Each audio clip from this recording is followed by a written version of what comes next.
في الخلف والبطل مولا أيضا. إذا هناك متابعة جزائرية، هل يقوى البطل الجزائري على القد للمركز الأول؟ إذا هنا اللحظات الأخيرة الحاسمة، والبطل الجزائري هو من يسير في المركز الأول والفوز بالصدارة، وتوقيت دقيقة واحدة 46 ثانية و6 أجزاء بالمئة من الثانية.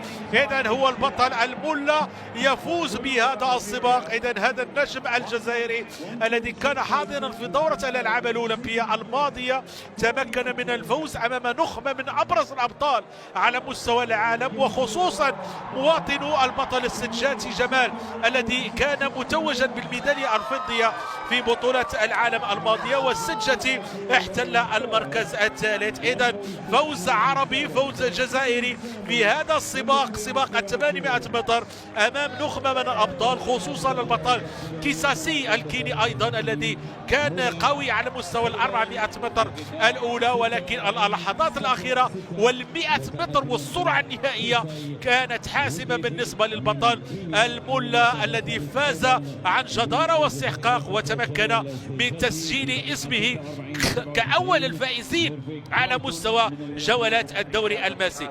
لاحظوا هذه السرعة النهائية تقريبا 50 متر الأخيرة، انفجار بالنسبة لهذا البطل الجزائري الذي تمكن بسرعة نهائية قوية للغاية من الظفر بالمركز الأول وصدارة وفوز عن جدارة واستحقاق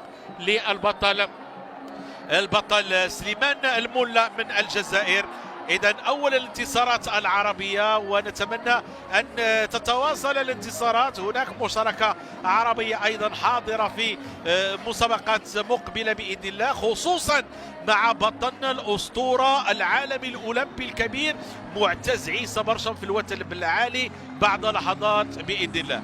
البطل الملا أولا، كيساسي مركز ثاني، بينما السجاتي وصيف بطل العالم اكتفى بالمركز الثالث. باقي المراكز بالنسبة لأبطالنا العرب، هناك البطل المغربي